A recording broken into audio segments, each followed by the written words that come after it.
ತಿಂಗಳ ಬಸವ ಬೆಳಕು 127ನೇ ಕಾರ್ಯಕ್ರಮ.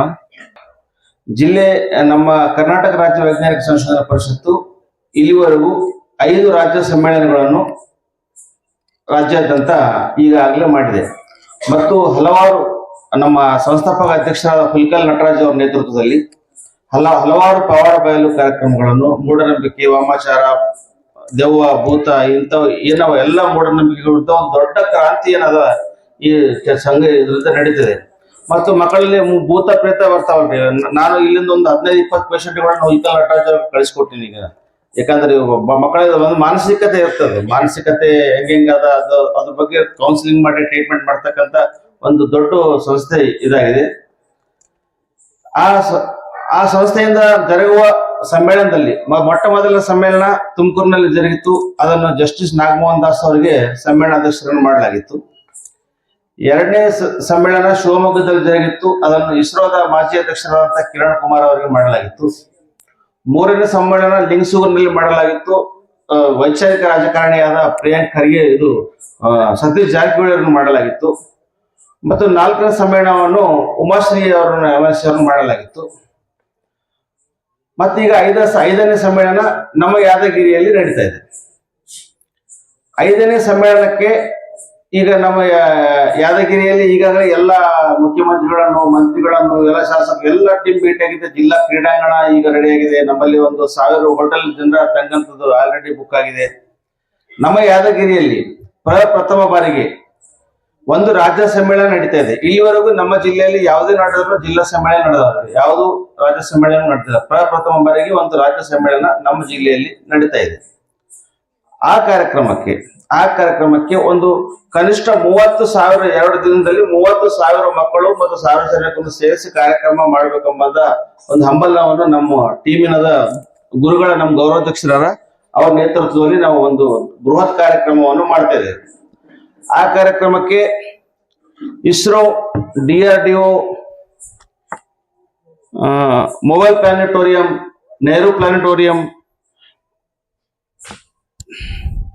ಮತ್ತು ಚಂದ್ರಯಾನ 3 ಹೋಗಿರ್ತಕ್ಕಂಥ ಮೋಹನ್ ಕುಮಾರ್ ಅವರು ಮತ್ತು ಬಹಳಷ್ಟು ವಿಜ್ಞಾನಿಗಳು, 30 ವಿಜ್ಞಾನಿಗಳು ಮತ್ತು ಇಸ್ರೋದ ಮಾಜಿ ಅಧ್ಯಕ್ಷರಾದಂತ ಕಿರಣ್ ಕುಮಾರ್ ಅವರು, ಜಸ್ಟಿಸ್ ನಾಗಮೋಹನ್ ದಾಸ್ ಅವರು, ಮುಖ್ಯಮಂತ್ರಿಗಳು ಈಗಾಗಲೇ ನಮ್ಗೆ ಬರ್ತೀನಂತ ಹೇಳಿದ್ದಾರೆ. ಅದು ಉಸ್ತುವಾರಿ ಸಚಿವರಾಗಿರ್ತಕ್ಕಂಥ ಶರಣಬಸಪ್ಪ ದರ್ಶನಪುರ ಅವ್ರನ್ನು ನಾವು ಸ್ವಾಗತ ಸಮಿತಿ ಅಧ್ಯಕ್ಷರಾಗಬೇಕಂತ ಕೇಳ್ಕೊಂಡಿದ್ವಿ. ಅವ್ರನ್ನೂ ಒಪ್ಪಿದ್ದಾರೆ.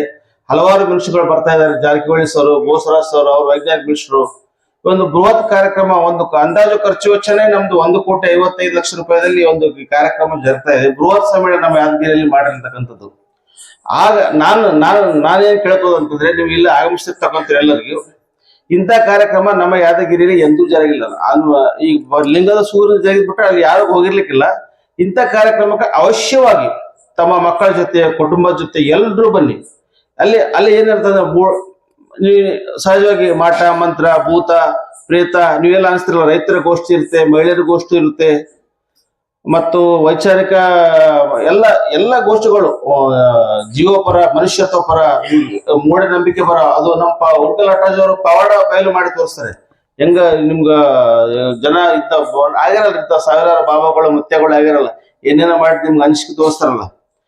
ಅವ್ರ ಒಡನಾಟ ಕೂಡ ಬಂದು ತಿರುಗಾಡ್ತಾರೆ. ಒಂದು ಮರಣ ಆಯ್ತು ನನಗೆ ಅವ್ರ ಜೊತೆ ತಿರುಗಾಡ್ತಾ ಈ ಪೋಡಿಯಂ ಆದಲ್ರಿ, ಈ ಪೋಡಿಯಂ ಹಿಂಗೆ ಈಗ ನಿಂತಲ್ಲೇ ಹಾರಿ ತಿರುಗಾಡ್ಲಕೈತೆ ಅಂತ ತಿಳ್ಕರಿ.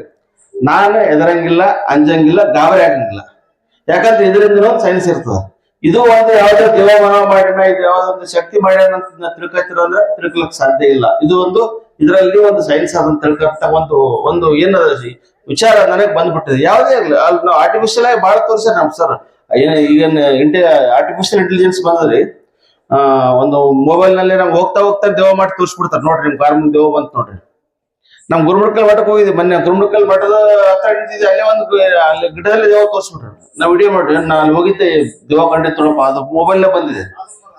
ಅಲ್ಲ ಎಲ್ಲ ಮಾಡಕ್ ಬರ್ತಾವ್ರಿ. ಆರ್ಟಿಫಿಷಿಯಲ್ ಎಲ್ಲ ಮಾಡಕ್ ಬರ್ತಾವ, ಏನೆಲ್ಲ ಮಾಡಕ್ ಬರ್ತಾವ ಆರ್ಟಿಫಿಷಿಯಲ್ ಎಲ್ಲ. ನೀವು ಯಾವ್ದಕ್ಕೂ ಹೆದರಬೇಡ್ರಿ.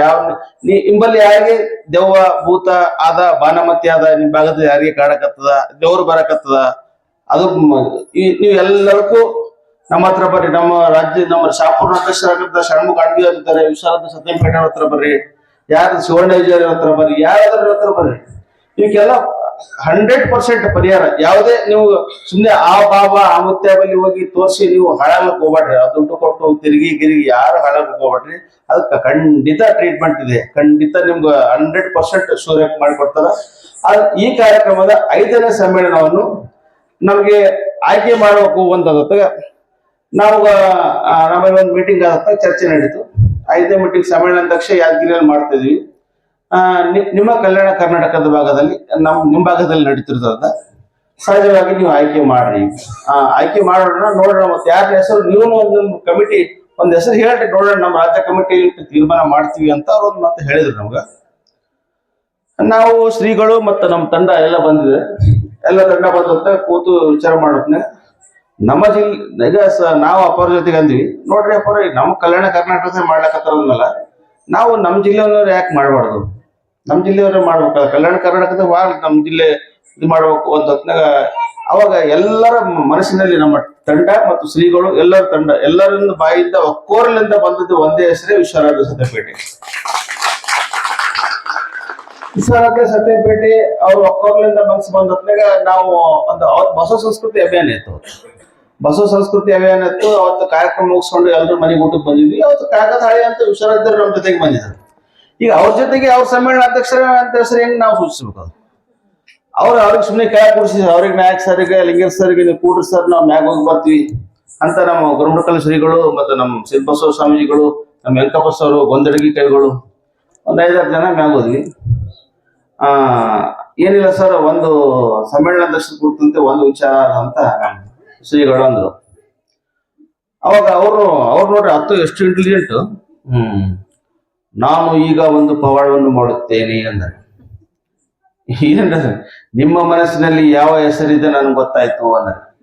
ಹೆಂಗ್ ಹೇಳ್ತೆ ಸರ್? ನಾನು ಆರ್ಟಿಫಿಷಿಯಲ್ ಇಂಟೆಲಿಜೆನ್ಸ್ ಕಂಡಿಡಿದೀನಿ, ಹೇಳ್ತೀನಿ ನೋಡ್ರಿ ವಿಶ್ವರಾಧ್ಯ ಸತ್ಯಂಪೇಟೆ ಅಂದ್ರೆ. ಹೆಂಗ್ ಹೇಳಿದ್ರಿ ಸರ್ ಅಂತ ನಮ್ಗೆಲ್ಲ ಗೊತ್ತಾಯ್ತು. ಈಗ ಅದು ನಮ್ಮ ರಾಜ್ಯ ಕಮಿಟಿಯಲ್ಲಿ ಇಡ್ತೀನಿ, ರಾಜ್ಯ ಕಮಿಟಿಯಲ್ಲಿ ಇಟ್ಟು ಅದು ಫೈನಲ್ ಮಾಡಿದ್ಮೇಲೆ ನೀವು ಘೋಷಣೆ ಮಾಡ್ರಿ ಅಂತ ಹೇಳಿದ್ರು ನಮ್ಗೆ. ರಾಜ್ಯ ಕಮಿಟಿಯಲ್ಲಿ ನಿನ್ನೆ ಸೋಮವಾರ ಅದನ್ನ ಮೀಟಿಂಗ್ ನಲ್ಲಿ ಇಟ್ಟರು. ಅವ್ರು ಮೀಟಿಂಗ್ ನಲ್ಲಿ ಘೋಷಣೆ ಆಯ್ತು. ಅವ್ರು ನನ್ನ ನಂತರದಲ್ಲಿ ಫೋನ್ ಮಾಡಿದ್ರು, ಇದು ರಾಜ್ಯ ಕಮಿಟಿಯಲ್ಲಿ ಫೈನಲ್ ಆಗಿದೆ, ವಿಶ್ವರಾಧ್ಯ ಸತ್ಯಂಪೇಟೆ ಫೈನಲ್ ಆಗಿದೆ, ಅವ್ರಿಗೆ ತಿಳಿಸಿ ಮತ್ತು ಪತ್ರಿಕೆ ಮತ್ತು ಎಲ್ಲ ಈ ಫೇಸ್ಬುಕ್ ಅವೆಲ್ಲ ಮಾಧ್ಯಮಗಳಲ್ಲಿ ಇದು ಮಾಡಿ ಅವ್ರು ಕೇಳಿ ಅಂತಂದ್ರು.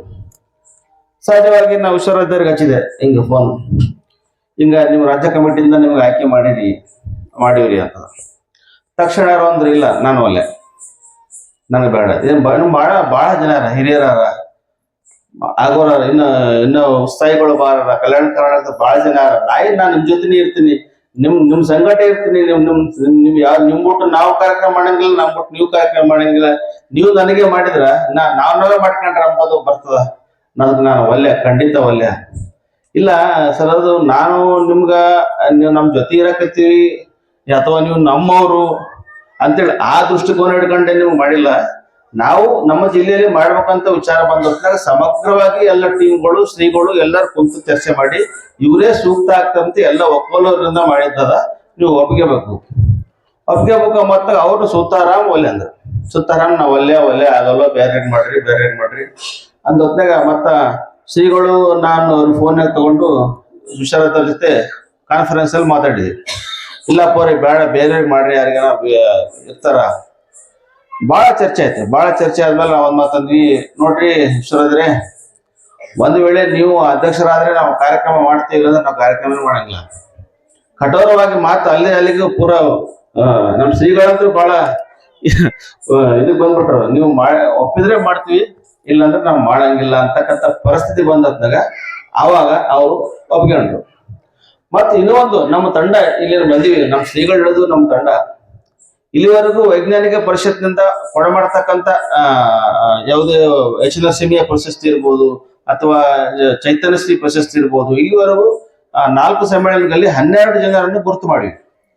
ನಮ್ಮ ತಂಡದ ಈಗ ನಾನೇನು ದೊಡ್ಡ ವೈಜ್ಞಾನಿಕ ಪರಿಷತ್ ಒಂದು ಜಿಲ್ಲಾಧ್ಯಕ್ಷ, ಇದು ತಿರುಗುತ್ತದೆ, ನಾಳೆ ಹೋಗ್ತದ, ಇದು ಯಾವ ಕಮಿಟಿ ಇರಂಗಿಲ್ಲ, ನಂದು ಯಾವ್ದು ಇರ್ತದೋ ಇರಂಗಿಲ್ಲೋ ನಾನು ಏನು ಸಣ್ಣ ಒಂದು ದೊಡ್ಡ ವ್ಯಕ್ತಿ ಅಲ್ಲ, ಒಂದು ದೊಡ್ಡ ಸಂಘ ಇದೆಲ್ಲ ಏನೋ ಒಂದು ಸಣ್ಣ ವ್ಯಕ್ತಿ.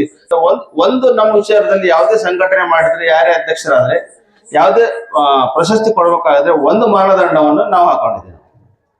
ನಮ್ಮ ತಂಡಕ್ಕೆ ಯಾರಾದರೂ ಬಂದು ನನಗೆ ಪ್ರಶಸ್ತಿ ಕೊಡ್ರಂತ ಅಪ್ಲಿಕೇಶನ್ ಹಾಕಿದ್ರೆ ನಾವು ಅವ್ರಿಗೆ ಸುತಾರಾಮ್ ಕೊಡಂಗಿಲ್ಲ. ಇದು ನಮ್ಮ ತಂಡದ ಗಟ್ಟಿ ನಿಲುವು. ಯಾರೇ ಆಗ್ಲಿ, ಈಗ ನಾವು ಬಹಳಷ್ಟು ನೋಡ್ತಿರ್ತೀವಿ, ನಮ್ಗೆ ಆ ಪ್ರಶಸ್ತಿ ಕೊಡ್ರಿ, ಈ ಪ್ರಶಸ್ತಿ ಕೊಡ್ರಿ, ಗಂಟೆ ಬಿದ್ದಿರ್ತಾರ, ಡಾಕ್ಟರೇಟ್ ಕೊಡ್ರಿ, ಅದು ಕೊಡ್ರಿ, ಇವೆಲ್ಲ. ನಾವು ಮೊನ್ನೆ ಬೆಂಗಳೂರಿಗೆ ಹೋಗಿದ್ದೀವಿ, ನಾವು ಸಿದ್ದರಾಮಯ್ಯ ಭೇಟಿಗೆ ಹೋಗ್ತಂದ್ರ ನಾ ಹೆಸರು ಹೇಳ್ಬಾರ್ದು ಬರ್ದೇ ಬಿಟ್ರ. ನಮ್ ಜಯಲಲಿತಾ ಅಮ್ಮವ್ರ ಹೆಸರೇನ್ರಿ? ಜಯಮಾಲ ಒಂದು ಸಲ ಬೆಕ್ಕಿ ಹೇಳಕತ್ತಳ್ರಿ.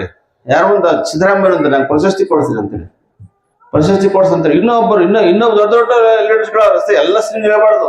ಒಂದು ಕನಿಷ್ಠ ನೋಡ್ಬೇಕಂದ್ರ ಒಂದು 70-80 ಸಾಹಿತಿಗಳು ಅವ್ ತಂಗಿ 31 ತಾರೀಕು ಅನೌನ್ಸ್ಮೆಂಟ್ ಆಗ್ಯದ್ರಿ, ಫೈನಲ್ ಲಿಸ್ಟ್ ಆಗ್ಯದ. ಮತ್ತ ಅಂದ್ರು ಚೇಂಜ್ ಮಾಡ್ಸಿ ಅಂತ ಬಂದ್ ನಿಂತಾರ. ಅವತ್ತ ಈ ಸಾಹಿತಿಗಳು ಹಿಂಗ ಲೈನ್ ನಿಂತು ಪ್ರಶಸ್ತಿ ತಗೋತಾರ. ಇದಕ್ಕೇನ್ ಕಿಮ್ಮತ್ತ? ಬಹಳ ವಿಚಿತ್ರ ಇದೆ. ಬಹಳ ಈ ಟೈಪ್ ನಡೀತದ ಲಾಬಿ. ಇಂಥ ಲಾಬಿ ತಂದು ಪ್ರಶಸ್ತಿ ತಗೋಬೇಕಾಗ್ಯದ. ಅವಾಗ ನಾನು ಸಹಜವಾಗಿ ಉಲ್ಕಲ್ ನಟರಾಜ್ ಅವರು ಅವ್ರ ಹತ್ರ ಅಂದೆ, ನೋಡ್ರಿ ಈಗ ಎಷ್ಟು ಇದು ವ್ಯವಸ್ಥೆ ಇದಾದ, ಇದು ಇಂಥ ಇದ್ರಾಗ ನಮ್ಮ ವಿಶ್ವರಾಜ್ ಕೊಟ್ಟಿರ್ಬೇಡ ಅಂತ ಮಾಡ್ತೀವಿ ಅಂದ್ರೆ. ಯಾಕಂದ್ರೆ ಎಲ್ಲ ಕಡೆ ನೋಡ್ರಿ, ಅವ್ರ ಕಡೆ ಲಾಬಿ, ನನಗ್ ಮಾಡ್ರಿ, ನಿನಗ್ ಮಾಡ್ರಿ, ನನಗ್ ಸಮ್ಮೇಳನ ಅಧ್ಯಕ್ಷ ಮಾಡ್ರಿ. ಅದಕ್ಕೆ ನಾವು ಯಾರನ್ನೇ ನಮ್ಮ ಒಂದು ಕಠಿಣ ಬಯಲ, ಯಾರೇ ನಮ್ಗೆ ಅದು ಪ್ರಶಸ್ತಿ ಕೊಡ್ರಿ, ಇದು ಪ್ರಶಸ್ತಿ ಕೊಡ್ರಿ ಅಂತ ಈ ಸ್ಟೈಲ್ ಬಂದಿದ್ದವ್ರಿ ನಮ್ಗ. ಅದು ಚೈತನ್ಯ ಸಿಂಗ್ ಕೊಡ್ರಿ, ಎಚ್ ನರಸಿಂಹ ಕೊಡ್ರಿ, ಆ ಫೈಲ್ ಹೆಂಗ ತಗೊಂಡ ತರಸತೆ ನೋಡಿಲ್ಲ. ಯಾಕಂದ್ರೆ ನಮ್ಗೆ ಅಪ್ಲಿಕೇಶನ್ ಕೊಟ್ರ. ಅದು ನಂದನ ಒಂದ್ ಸಿದ್ಧಾಂತ. ನಾನಂತ ಏನಿಲ್ಲ, ಬರೋ ಉಳುಮಾನ ನನಗೊಂದು ಯಾವ್ದೋ ಒಂದು ಸಣ್ಣ ಇದ್ರು ಕೊಡೋದಿಲ್ಲ. ಆದ್ರೆ ನನಗೆ ಯಾರನ್ನ ಭಾರತ ರತ್ನ ಕೊಡ್ತೀವಿ ಅಪ್ಲಿಕೇಶನ್ ಕೊಡೋದ್ರ ಕೊಡೋದು. ಅಪ್ಲಿಕೇಶನ್ ಕೊಟ್ಟು ತಗೋಬೇಕಾಗ್ಯದೇನ್ರಿ? ಅದು ಅಪ್ಲಿಕೇಶನ್ ಕೊಟ್ಟು ತಗೋಬೇಕಾಗ್ಯದ. ಯಾಕೆ ಇಂಥವೆಲ್ಲ? ಅದಕ್ಕೆ ವಿಶ್ವರಾಜ್ಯರ ಆಯ್ಕೆ ಆಗ್ಯಾರ. ಇಂಥ ಸಮ್ಮೇಳನ ನಮ್ಮ ಜಿಲ್ಲೆಯಲ್ಲಿ ನಡೆಯಕತ್ತದ. ತಾವೆಲ್ಲರೂ ಜಿಲ್ಲೆಯಲ್ಲಿದ್ವಿ, ಬಂದು ದಯವಿಟ್ಟು ಭಾಗವಹಿಸಿ.